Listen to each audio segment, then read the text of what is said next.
주님께서 여러분과 함께 요한이 전한 거룩한 복음입니다. 12장 44절에서 50절까지의 말씀입니다. 그때 예수님께서 큰 소리로 말씀하셨다. 나를 믿는 사람은 나를 믿는 것이 아니라 나를 보내신 분을 믿는 것이다. 그리고 나를 보는 사람은 나를 보내신 분을 보는 것이다. 나는 빛으로서 이 세상에 왔다. 나를 믿는 사람은 누구나 어둠 속에 머무르지 않게 하려는 것이다. 누가 내 말을 듣고 그것을 지키지 않는다 하여도 나는 그를 심판하지 않는다. 나는 세상을 심판하러 온 것이 아니라 세상을 구원하러 왔기 때문이다. 나를 물리치고 내 말을 받아들이지 않는 자를 심판하는 것이 따로 있다. 내가 한 바로 그 말이 마지막 날에 그를 심판할 것이다. 내가 스스로 말하지 않고 나를 보내신 아버지께서 무엇을 말하고 무엇을 이야기할 것인지 친히 나에게 명령하셨기 때문이다. 나는 그분의 명령이 영원한 생명임을 안다. 그래서 내가 하는 말은 아버지께서 나에게 말씀하신 그대로 하는 말이다. 주님의 말씀입니다. 찬미 예수님, 주님의 이름으로 평화를 빕니다.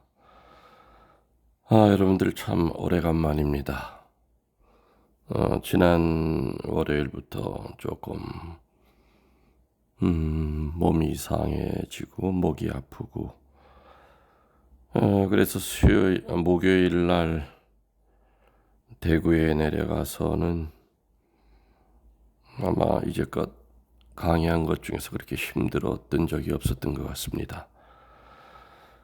여기저기 전국에서 많은 분들이 그 큰 성당을 가득 채웠는데, 물론 내려가면서도 물도 먹고, 한편 목소리를 한번 좀 내보려고 무던히 대했었지만은, 몇 시간 동안 차에서도 그것이 되질 않았습니다. 아니나 다를까 마이크를 잡고 성부화하는데 앞이 캄캄했지요. 전혀 소리가 나오지 않는 거였습니다. 교우들에게 화살 기도를 부탁을 하면서 1시간 반 정도 뭘 어떻게 얘기했는지 전혀 기억이 나질 않습니다.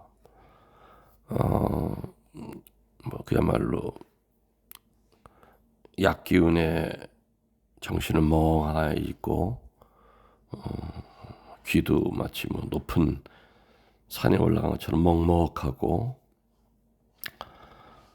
아무튼 강론의 줄거리를 때로 얘기는 하긴 했지만은 말 한마디 할 때마다 참 너무 목이 아팠고, 무엇보다도 참 많이 힘들었던 것은 교우들에 대한 미안한 마음이었습니다.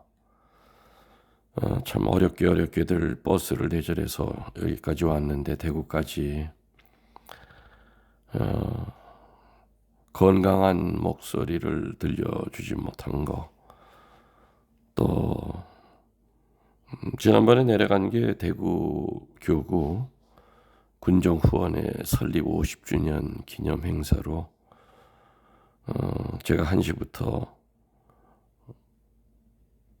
2시 40분까지 강의하고 3시부터 교구 사제단 주교님과 같이 미사를 드릴 그런 순서였습니다. 아무튼 저는 미사도 할 수가 없었죠. 몸이 안 좋으니까. 하여튼 그리고 그렇게 올라오고 나서부터 계속 알았습니다. 약을 줘서 그 약을 먹으니까 이제 목이 뜨끔뜨끔하게 아픈 건 좀 사라졌는데, 그 외에도 지금도 그렇지만은 도저히 강론을 녹음을 할 수 있는 상황이 아니었기 때문에 여러 번 주일 미사를 포함해서 이제 작년 거를 이렇게 대신 내보냈습니다. 아는 지인분들이 신부님 그 코로나 걸리신 거 아니에요? 그러는데 병원에 가보셔야 되는 거 아닙니까? 그러는데 아니라고 그랬죠. 목감기라고 그랬습니다. 또 병원에 가서 만일에 코로나라고 그런다면은 공개적으로 그렇게 드러낼 일이 뭐가 있습니까? 또 코로나라고 그런다면은 특별히 주는 약도 그냥 똑같은 감기약 비슷한 거 주기 때문에 아무튼 사람 만나지 않고 혼자 좀 끙끙 앓았습니다. 아직도 사실은 강론을 할 수 있는 상황은 아닌데 작년 거를 다시 내보낼까 생각하다가 너무 이제 걱정하시는 분들이 많아서 불편한 목소리라도 그래도 강론을 하는 게 낫다 싶어서 이렇게 녹음을 하고 있습니다. 너무 걱정하지 마십시오. 오늘 이번에 걸린 게 코로나라 그런다면 이제 항체가 크게 생길 때문에 좋은 거고요. 또 코로나가 아니라 그냥 단순한 목감기였다면은 그것도 괜찮은 거고요. 근데 아무튼 되게 오래 갑니다. 이 목이 불편한 거가. 그래서 저는 지난번에 제주도 갔다 와서 한 열흘 동안 목이 쉰 적이 있었죠. 열흘이 더 됐었던 것 같은데 그때 이후로 이렇게 아무튼 성대가 좀 많이 약해진 것 같다. 기관지가 그런 생각이 좀 듭니다. 그래서 하여튼 그동안 은퇴하기 전까지 고맙게도 잘 썼죠. 또 한 번 다시 느끼는 것은 역시 내 거는 아무것도 없구나. 목소리는 내 건 줄 알았더니 역시 아니구나. 더 좀 아끼고 조심해야 될 것 같은 생각이 듭니다.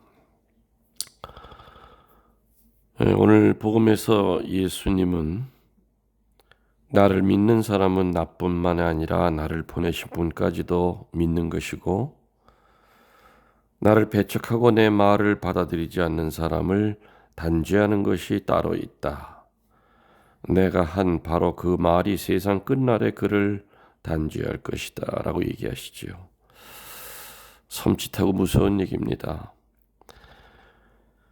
이 복음을 쓴 요한에 의하면 예수님의 이 말씀은 예수님께서 군중들 앞에서 가르치신 말씀들 중에서 제일 마지막으로 하신 말씀으로 되어 있습니다. 3년 동안의 긴 피정, 그 피정에 어떻게 보면 제일 마지막 마무리하는 마음으로 어떻게 보면 제일 엑기스가 이렇게 들어가 있는 말씀을 오늘 하고 계십니다. 그래서 결국은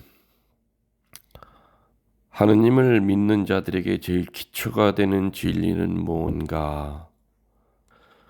오늘 복음에 나와 있는 대로 사람들은 예수님 안에서 하느님을 만나게 된다는 얘기입니다. 그래서 예수님의 말씀을 듣는다는 것은 하느님의 말씀을 듣는다는 것이고요. 예수님을 본다는 것은 하느님을 본다는 그 뜻이라는 거지요. 이게 바로 예수님이 어찌 보면 3년 동안 하신 긴 그 말씀 피정에서 제일 마무리로 저도 항상 피정할 때 피정 끝나기 바로 직전에 이제껏 했던 강론을 몇 줄 아니면 몇 분으로 이렇게 요약을 해서 이렇게 다시 정리해드리는 그런 제 나름대로의 강론 패턴이 있습니다. 아마 그러기 때문에 어느 강사들도 가장 마지막 말을 힘주어서 할 것 같습니다. 예수님이 군중 앞에서 가르치신 말 중에 제일 마지막 말이라는 거. 다시 말하지만 예수님 말씀 듣는다는 것은 하느님의 말씀을 듣는다는 것이고, 예수님을 봄으로써 바로 하느님을 본다는 겁니다. 그래서 예수님에 관해서 이처럼 중요한 진리는 사실은 없습니다. 예수님을 통해서 하느님은 인간을 만나시고 사람들은 하느님을 만나게 된다는 얘기입니다. 하느님이 사람이 되셔서 이 세상에 오시지 않으셨다면 몰라도 오신 이상은 그 사람이 되신 바로 그분을 받아들일 것이냐 거절할 것이냐 하는 선택의 기로에 누구나 서 있는 것이고, 그리고 마지막 심판날에 내가 어떤 것을 선택하느냐에 따라 그 심판의 결과가 달라지게 된다는 그 얘기를 오늘 하고 계십니다. 결국에는 예수님에게서 들었던 말, 3년 동안 예수님에게서 들었던 말이 있습니다. 여러분들은 세례 받고 나서 이때까지 아무튼 들으셨던 예수님이 하셨던 말을 누가 옮겼던 거, 그거 분명히 들으셨을 겁니다. 또 김웅열 신부가 여러분에게 했던 하느님에 관하여 예수님이 하셨던 그 말들, 수도 없이 많은 말들, 자신이 판단했고 결정했던 또 영적인 순간들, 그런 것에 대한 모든 지식, 또 때로는 주어졌던 모든 기회들이, 수없이 많은 기회들이 최후에 가서는 자신을 있는 그대로 고발하게 될 거라는 사실은 무서운 말씀입니다. 그래서 우리 모두는 다시 한번 자신에게 주어진 기회와 자신이 가지고 있는 능력대로 얼마만큼이나 후세와 영생을 위하여 노력하고 있는지, 또 심판날에 우리 자신을 어떻게 심판할 것인가를 미리 반성해야 될 겁니다. 하느님은 분명하게 심판 때 짓지도 않는 죄를 만들어서 심판하시는 그런 분이 아닙니다. 결국에 그 심판의 기준이 되는 것은 우리들이 스스로 죽을 때까지 듣고 배우고 선택하고 결정한 삶이 우리의 심판의 기준이 될 거라는 그 말씀을 우리들은 좀 경각심 있게 받아들여야 되지 않을까 생각이 됩니다.